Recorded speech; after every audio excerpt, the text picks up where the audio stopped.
당시 시대적 배경으로 보면 절대 도저히 있을 수도 없는 그런 폐륜적 일을 저지른 아들이 오늘 본문에 등장하고 있습니다. 도대체 어떤 아들이 그런 일을 했을까? 13절의 말씀을 함께 읽습니다. 13절입니다. 그 후 며칠이 안 되어 둘째 아들이 재물을 다 모아가지고 먼 나라에 가 거기서 허랑방탕하여 그 재산을 낭비하더니. 아멘. 사실 예전에는 이 유산 가지고 고민할 필요가 없었습니다. 왜냐하면 유산을 미리 달라고 할 것도 없고 줄 것도 없던 시절을 우리가 살았기 때문에 재산 갖고 고민할 필요가 없었습니다. 그런데 요즘은 조금씩 달라지기 시작을 합니다. 곳곳에서 이 유산 문제로 인해서 가족 간의 갈등들이 점점 많아지고 있습니다. 그런데 우리도 한번 생각을 해보면 어느 날 사업이 어려워진 아들이 부모님에게 찾아옵니다. 그리고 앞에 앉아서 한숨을 푹 쉬면서 어두운 표정으로 아버지에게, 어머니에게 이렇게 얘기합니다. 어머니, 제가 지금 사업이 너무 어려워요. 아버지, 제가 지금 너무나 급한 상황이에요. 어머니, 혹시 어머니 살고 계시는 저 아파트 좀 팔아서 저 좀 도와주시면 안 될까요? 아버지, 저 지금 너무나 힘들어요. 아버지, 월세 나오는 그 가게 있잖아요. 그 가게 좀 팔아서 이번 한 번만, 딱 한 번만 저 도와주시면 안 돼요, 아버지? 제가 지금까지 아버지에게 이런 부탁 드려본 적이 없잖아요. 아버지, 딱 한 번만, 이번만 도와주시면 안 돼요? 아버지, 애들이 이제 학교도 가야 되고 내년에는 큰애 대학도 들어가야 되는데, 아버지, 고향에 그 땅 있잖아요, 산. 그거 좀 팔아서 저 좀 도와주시면 안 될까요? 그렇게 이야기하고 돌아간 아들, 아버지 어머니는 밤새 잠이 들 수 있었을까요? 이거라도 팔아서 도와줘야 되나? 어차피 나 죽으면 다 물려줘야 될 텐데. 아유, 저렇게 힘들다고 하는데, 저렇게 급하다고 하는데 필요할 때 미리 주는 게 좋지 않을까? 그래도 아들인데, 그래도 딸인데. 그런데 복지관에 가서 친구들에게 이야기를 했더니 하나같이 하는 말, 아이고 안 돼, 아이고 안 돼. 그때 김 사장님 못 봤어. 결국 아파트며 상가며 다 팔아서 아들한테 줬잖아. 그런데 그 집 지금 어떻게 됐어? 아들도 망하고 부모도 망하고, 아이고 안 돼, 아이고 안 돼. 그렇게 힘든 노후를 보내고 있는 친구들이 주변에 많은데 그거라도 지켜야지. 그거라도 지켜야지. 우리 성도님들은 이럴 때 어떻게 하시겠나요? 지금 참 평안한 표정이십니다. 줄 게 없으니까 고민할 필요가 없습니다. 우리는 줄 게 없거든요. 이런 고민은 할 일이 없습니다. 그런데 오늘 본문은 절대 이런 상황이 아니라는 겁니다. 이렇게 내가 아무리 급하다고 해도 아버지가 버젓이 살아계신데 자식이 유산을 미리 달라고 할 수 있는 시대가 아니라는 겁니다. 지금까지 단 한 번도 자식이 살아계신 부모에게 유산을 요구한 적도 없고, 자식이 요구한다고 해서 그 미리 유산을 처분할 수도 없었던 그런 시대적 배경을 가지고 있다는 겁니다. 그러므로 죽기 전에 그 살림을 각각 나누어 주는 그런 아버지에 대한 내용이 문헌에 기록되어 있습니다.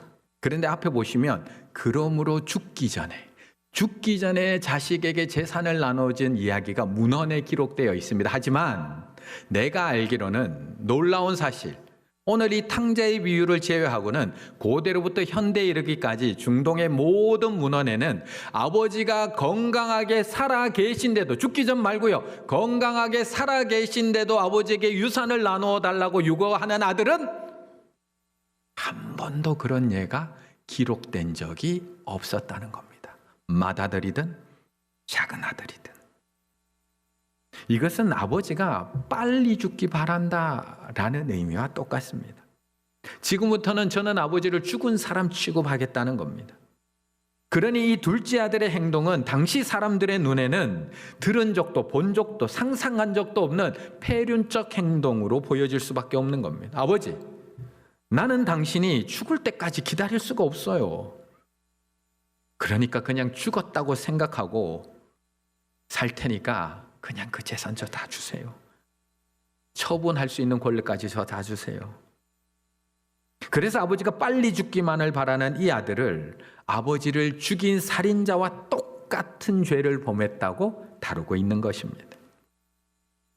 그런데 그렇게 못된 짓을 해가면서 받은 아버지의 재산, 이 둘째 아들을 어떻게 했을까? 13절. 그 후 며칠이 안 돼요.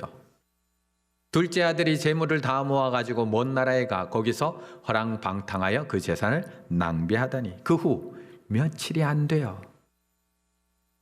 이 당시의 재산은 지금처럼 현금, 은행 계좌가 아닙니다. 이 당시의 재산은 대부분 땅, 토지, 가축입니다. 그런데 얼마나 마음이 급했으면 며칠이 안 돼요. 이 재산을 다 처분합니다.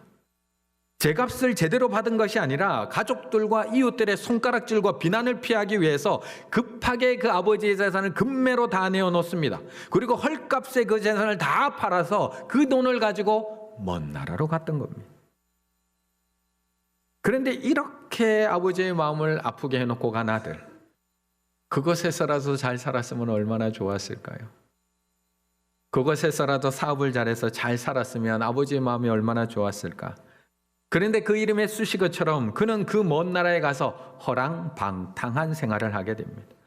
아버지를 협박해서 빼앗듯이 가지고 갔던 그 모든 재산을 자신의 즐거움과 쾌락을 위해서 전부 탕진해 버립니다. 그래서 우리는 그를 탕자라고 부르는 겁니다. 모든 것을 남김없이 허비해 버린 아들, 허랑방탕했던 아들이라고 우리는 부르고 있는 겁니다.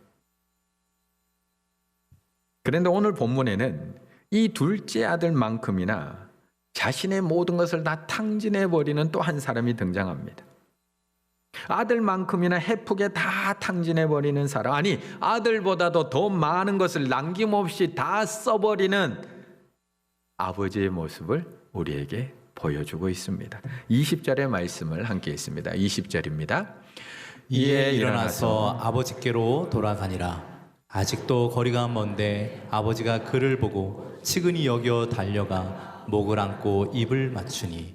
아멘. 아버지에게 빼앗듯이 가지고 온 재산을 자신의 즐거움을 위해서 한순간에 탕진해버린 아들. 이제 그에게는 아무것도 남지 않았습니다. 얼마나 헤프게 다 탕진해버렸는지 밥 한 끼 먹을 돈조차도 남아있지 않습니다. 그래서 그는 어쩔 수 없이 돼지가 먹는 그 쥐염 열매라도 얻어먹고 싶어서 그렇게라도 살아보고 싶어 했지만 그것조차 주는 사람이 없었다라고 말씀합니다. 결국 아들은 아버지의 집으로 돌아가기로 마음먹습니다. 여기서 굶어 죽느니 아버지에게 가서 용서를 구하고 다시 종으로라도 써달라고 이야기하기로 결심합니다. 자신의 죄가 얼마나 큰 죄인지를 알았기에 차마 아들로서는 돌아가지 못하지만 품꾼으로라도 돌아가서 자신의 지은 죄를 일로써 몸으로서라도 어떻게든 갚아보고자 하는 마음이었습니다. 그런데 20절, 이에 일어나 아버지께로 돌아가니라. 아직도 거리가 먼데 아버지가 그를 보고 측은히 여겨 달려가 목을 안고 입을 맞추니. 아들의 회개가 있기도 전에 아버지의 용서가 먼저 일어나고 있습니다. 아버지, 저 잘못했어요. 용서해 주세요. 아들의 입에서 그 말이 나오기도 전에 이미 아버지는 그 아들을 향해 달려가고 있습니다. 아버지, 제가 죽을 죄를 지었어요. 제가 이제부터는 평생 일하면서 아버지의 재산, 아버지의 죄 지은 거 갚으며 살게요 라는 말도 꺼내기 전에 이미 아버지는 달려가서 그의 목을 안고 그의 뺨에 입을 맞추고 있습니다. 아니, 굳이 이렇게까지 할 필요가 있는가요? 굳이 이렇게까지 달려갈 필요가 있을까요? 그래도 아들이 자신의 잘못을 인정하고 반성하고 고백할 수 있는 시간은 줘야 되지 않을까요? 아버지에게 씻을 수 없는 치욕적인 말을 했고 살인에 가까운 그런 말을 하고 떠난 아들이라면 그래도 충분히 회개하고 돌아와야 되는 건 아닌가요? 우리도 아이들이 잘못했을 때 집에서 어디다 세우나요? 다 반성 자리 하나씩 있지 않으신가요? 반성 자리. 애들 잘못하고 나면 자신의 잘못을 충분히 생각하고 반성하고 나서 엄마한테 와서 엄마 잘못했어요 라고 했을 때 그 아이 안아주라고 가르침 받지 않으셨나요? 다 반성 자리에 세우시잖아요. 지금 이 아버지의 마음은 얼마나 해픈지 모릅니다. 그냥 달려갑니다. 그 앞에서도 네가 얼마나 잘못했는지 알아? 묻지도 않습니다. 네 잘못 네가 알지. 집 따라보니까 고생이지. 아니요, 묻지도 않습니다. 아직 거리가 먼데 무작정 달려가서 목을 안고 입을 맞추고 있습니다. 물론 당시 이 유대 사회의 규율과 처벌을 생각해 보자면 이런 아버지 행동 충분히 이해도 됩니다. 탈무드에 보게 되면 예수님 이 시대의 유대인들은 재산을 탕진하고 온 자녀에게 처벌하는 전통이 있었습니다. 그 처벌의 전통을 뭐라고 불렀다고요? 케차차. 차차차 말고요. 자꾸 차차차. 네. 케차차라는 처벌이 있었습니다. 마을 사람들이 큰 항아리를 가져와서 태운 곡식을 거기에 가득 채운 다음에 그 죄를 지은 그 탕자의 앞에서 그 항아리를 깨트립니다. 그리고 이 사람은 자기 사람들과의 모든 관계가 다 끊어졌다, 이렇게 깨어졌다라고 외치는 의식이 케차차입니다. 그 후에 마을 사람들은 그 사람에 대해서 모든 관계를 끊습니다. 없는 사람 취급한다는 겁니다. 본체 만체 무시하는 행동을 하는데 이 처벌, 공동체에서 마치 없는 사람 취급하는 이 처벌이 바로 케차차라는 처벌입니다. 둘째 아들이 돌아왔을 때 동네 사람들은 당연히 이 처벌이 일어날 거라고 기대하고 있었습니다. 아니, 그의 형도 동생의 아버지와 동네 사람들로부터 이런 처벌을 받기를 원하고 있었습니다. 케차차의 법에 따라서 마을의 모든 이가 그를 멸시하고 저주하게 될 것이라고 생각하고 있었다는 겁니다. 그런데 이 아버지는 둘째 아들이 그 마을 입구에서 이런 처벌과 멸시를 받기 전에 달려가고 있는 겁니다. 동네에 들어오면 마을 사람들로부터 이 처벌을 받아야 되기 때문에 들어오기도 전에 사람들의 무시와 저주를 받기 전에 그를 향해 달려가고 있는 겁니다. 그리고 그의 목을 안고 입을 맞추면서 사람들로부터 받아야 될 그 저주와 멸시를 이 아버지가 자신의 몸으로 받아내고 있는 겁니다. 막아서고 있는 겁니다. 그런데 아버지의 낭비적 사랑은 여기서도 멈추지 않습니다. 그냥 말로만 받아주는 것으로 끝나지 않습니다. 22절, 23절. 아버지는 종들에게 이르되 제일 좋은 옷을 내어다가 입히고 손에 가락지를 끼우고 발에 신을 신기라. 그리고 살찐 송아지를 끌어다가 잡으라. 우리가 먹고 즐기자. 계속해서 이 아버지는 남김없이 다 써버립니다. 무모할 정도로 낭비하기 시작을 합니다. 자신의 제일 좋은 옷을 가져다가 입힙니다. 이제는 품꾼이 아니라 아들의 신분으로 그를 돌려놓습니다. 그리고 손에 가락지를 끼워줍니다. 벌써 자신의 몫을 가져가서 다 탕진해버린 아들임에도 불구하고 상속자의 신분과 권리를 다시 회복시켜줍니다. 거기다가 그의 발에다가 신발을 신겨주면서 더 이상 이 아들은 너희들이 무시할 종이 아니라 내 아들이라는 것을 그 모습을 통해 보여줍니다. 그런데 거기다가 살찐 송아지까지 잡아서 동네 잔치까지 벌여줍니다. 아버지의 재산을 다 탕진하고 돌아온 둘째 아들을 위해서 살찐 송아지를 잡고 동네 잔치를 벌여서 이 기쁨을 마을 사람들과 함께 나누면서 내 아들이 다시 그 아들의 신분이 회복되었고 다시 살아났다는 것을 동네 사람들에게 공식적으로 알려주고 있는 겁니다. 그런데 정말 이렇게까지 할 필요 있을까요? 그래서 팀켈러 목사님은 이 돌아온 탕자 이야기를 책으로 쓰면서 책 제목을 이렇게 정합니다. 팀켈러의 탕부 하나님이라고 정합니다. 탕부 하나님. 그런데 위에 영어의 제목을 보면 The Prodigal God이라고 적혀 있습니다. The Prodigal God. 프로디걸, 무모할 정도로 헤프게 베푸는 탕부 하나님. 남김없이 자신의 것을 다 써버리는 탕부 하나님. 둘째 아들이 아버지의 재산을 남김없이 다 써버리고 돌아온 탕자인 것처럼 그의 아버지도 자신의 아들을 위해서 남김없이 다 써버리는 탕부 하나님이라는 겁니다. 우리를 사랑하시는 우리 하나님 아버지도 우리를 위해서 무모할 정도로 모든 것을 다 쏟아부으시는 탕부 하나님, 우리를 멸시와 저주로부터 보호하기 위해서 자신의 모든 것을 다 던져서 쏟아부으셔서 살리시는, 낭비하시는 하나님이라는 겁니다. 그렇다면 우리 하나님께서 이 정도만 낭비하셨을까요? 여기까지만 쏟아부으셨을까요? 우리의 탕부 하나님은 여기서 멈추셨을까요? 28절의 말씀을 같이 읽습니다. 28절입니다. 그가 노하여 들어가고자 하지 아니하거늘 아버지가 나와서 권한대. 아멘. 사실 오늘 본문은 돌아온 탕자라는 제목으로 우리에게 너무나 잘 알려진 본문입니다. 그런데 오늘 예수님이 들려주는 이 비유는 하나의 비유로 구성된 말씀이 아니라 세 개의 비유로 함께 구성된 말씀입니다. 1절부터 시작되는 오늘 말씀은 세리와 죄인들과 함께 하시는 예수님의 모습을 보면서 수군거리고 비난하고 정죄하고 있는 바리새인과 서기관들에게 들려주시는 예수님의 비유의 말씀입니다. 그래서 3절에 이렇게 얘기하는 겁니다. 예수께서 그들에게, 그렇게 정죄하는 그들에게 이 비유로 이르시되, 비유로 이르시는 겁니다. 여기서 사용되는 이 비유라는 단어는 단수명사, 단수로 사용됐습니다. 하나의 비유라는 겁니다. 그런데 이어지는 세 개의 비유가 쭉 이어집니다. 결국 그 세 개가 하나의 내용을 담고 있다는 겁니다. 4절부터 이어지는 잃어버린 양 한 마리의 비유, 8절부터 이어지는 한 드라크마, 잃어버린 동전 하나의 비유, 그리고 11절부터 이어지는 잃어버린 한 아들, 돌아온 탕자 비유가 각각 다른 비유가 아니라 하나의 의미를 담고 있는 하나의 비유라는 것을 말씀하고 있다는 겁니다. 그렇다면 예수님이 들려주시는 이 세 개의 비유 안에는 어떤 하나의 내용이 담겨 있는 걸까? 참 재미있게도 모든 비유 안에는 잔치가 벌어집니다. 6절, 9절.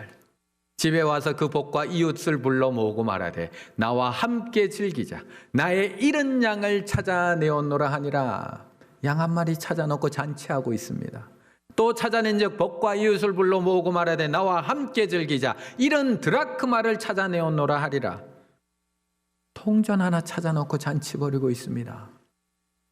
이런 바보 같은 주인이 어디 있습니까?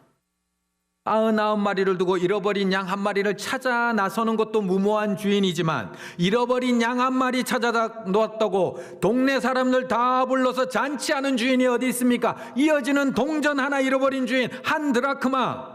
지금으로 환산해 보면 10만 원에서 15만 원 하루 일당 내는 그 드라크마를 찾은 주인. 그런데 그 동전 하나 찾았다고 동네 사람들 다 불러서 잔치를 벌이고 있습니다. 이걸 보고 우리는 배보다 배꼽이 더 크다고 이야기하는 행동입니다. 이건 아예 탕진하려고 작정한 주인이 아니고서는 이런 낭비를 할 수가 없습니다. 야, 너 오늘 10만 원 찾았다며? 야, 오늘 밥 사. 잔치해야지, 잔치. 교인들 밥 한번 먹여야지. 누가 이런 무모한 짓을 하냐는 겁니다. 그런데 이 주인은 모든 것을 남김없이 다 써버리고 있는 겁니다. 그리고 오늘 본문 돌아온 탕자 비유를 통해서 그 정도로 끝나지 않는 탕부 하나님의 모습을 우리에게 보여주고 있습니다. 잃어버린 아들을 찾아서 잔치를 연 정도가 아니라 자신의 모든 것을 다 내어주고 있는 아버지의 모습을 우리에게 보여주고 있습니다. 자신을 욕하고 자신의 재산을 다 가지고 떠났던 그 아들을 위해서 자신의 체면도, 자신의 위신도, 자신의 자존심도, 사람들의 멸시와 그런 저주까지도 다 막아서고 있는 아버지, 그것도 모자라서 자신의 가장 좋은 옷, 반지, 신발, 거기다가 살찐 송아지까지 잡아서 돌아온 탕자를 위해서, 아들을 위해서 남김없이 다 쏟아부으시는 아버지의 모습을 우리에게 보여주고 있는 겁니다. 그런데 오늘 이 비유를 듣고 있는 사람, 들어야 되는 사람이 누구일까요? 예수님이 하시는 이 비유, 둘째 아들을 위한 비유일까요? 아니면 첫째 아들을 위한 비유일까요? 아까 앞에서 얘기 드렸듯이 2절의 말씀을 보면 바리새인과 서기관들이 수군거려 이르되 이 사람이 죄인을 영접하고 음식을 같이 먹는다 하더라. 그래서 그들에게 들려주시는 오늘의 비유라는 겁니다. 결국 이 비유는 첫째 아들에게 들려주시는 예수님의 비유입니다. 세리와 죄인과 같은 그런 동생을 받아들이지 못하는 첫째 아들, 돌아온 동생을 인정하지 못하는 첫째 아들, 동생을 위해서 잔치를 벌이신 아버지가 마음에 들지 않아서 집에 들어가지 않고 분노하고 서 있는 그 첫째 아들에게 들려주시는 비유라는 겁니다. 그렇다면 이 아버지가 그 첫째 아들에게는 어떻게 했을까요? 둘째 아들을 위해서는 그렇게 달려가고 다 쏟아부었는데 첫째 아들에게는 어떻게 했을까요? 28절 그가 노하여 들어가고자 하지 아니하거늘. 첫째 아들도 집 밖에 나가 있는 겁니다. 아버지가 나와서 권한대. 나와서 권한대. 첫째 아들을 위해서도 아버지는 뛰어나가고 계십니다. 첫 번째로 필요한 것은 아버지의 주도적인 사랑입니다. 보다시피 아버지는 두 아들 모두에게 둘째 아들만 사랑한 거 아닙니다. 아버지의 마음을 잃어버린 첫째 아들도 사랑하십니다. 두 아들 모두에게 먼저 나가 사랑을 표현합니다. 그들을 모두 집안으로 들이기 위해서입니다. 아버지는 저만치 오고 있는 둘째 아들을 대문간에서 기다린 게 아닙니다. 아버지는 달려가서 그에게 입을 맞춥니다. 아들에게 자백할 겨를 조차 주지 않습니다. 회개가 아니라 회개가 아버지의 사랑을 유발한 게 아니라 오히려 거꾸로입니다. 회개가 먼저가 아니라 아버지의 사랑이 먼저입니다. 아버지의 아낌없는 사랑 덕분에 아들이 참회를 표현하기가 훨씬 더 쉬워진 겁니다. 아버지는 분노와 원망을 품는 맏아들에게, 첫째 아들에게도 똑같이 나가십니다. 잔치에 들어오라고, 그리고 그 아들을 다독거립니다. 이 장면은 양날의 검과도 같습니다. 한편으로 가장 종교적이고 도덕적인 사람들도 똑같이 잃어버려진 상태이기 때문에 하나님의 주도적인 은혜가 필요함을 보여주고 있습니다. 또 한편으로는 바리새인에게도 아직 작은 희망이 남아있음을 보여주고 있습니다. 그래서 우리 아버지 되신 하나님은 오늘도 우리에게 아낌없이 다 내어주고 계십니다. 돌아온 탕자를 위해서 자신의 체면도 위신도 자존심도 다 내어주신 아버지는 아직도 우리를 위해서 남김없이 계속해서 내어주고 계십니다. 자신의 가장 좋은 옷, 가락지, 신발, 살찐 송아지까지도 다 내어주신 하나님께서는 오늘도 우리를 위해서 자신의 하나밖에 없는 아들까지도 심지어 내어주고 계시다는 겁니다. 집안에 있는 잃어버린 아들, 아주 종교적이며 도덕적인 그런 첫째 아들도 포기하지 않고 집 밖으로 나와서 그에게 들어오라고 권하고 계십니다.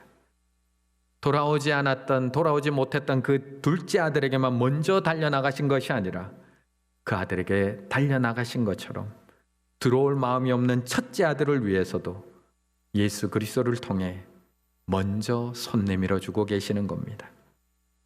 그렇다면 누가 정말 남김없이 모든 것을 다 탕진해버린 사람일까요? 돌아온 탕자일까요? 아니면 오늘도 남김없이 다 내어주고 계신, 아들까지도 내어주고 계신 우리 하나님일까요? 하나님은 오늘도 무모할 정도로 우리를 사랑하고 계십니다. 우리의 고백보다 아버지의 포옹이 더 빠릅니다. 우리의 나아감보다 아버지의 달려옴이 훨씬 더 빠릅니다. 우리의 회개보다 아버지의 용서가 훨씬 더 빠르고요. 우리의 행동보다 아버지의 사랑이 훨씬 더 빠르고, 우리의 노력보다 하나님 아버지의 은혜가 훨씬 더 빠른 줄로 믿습니다.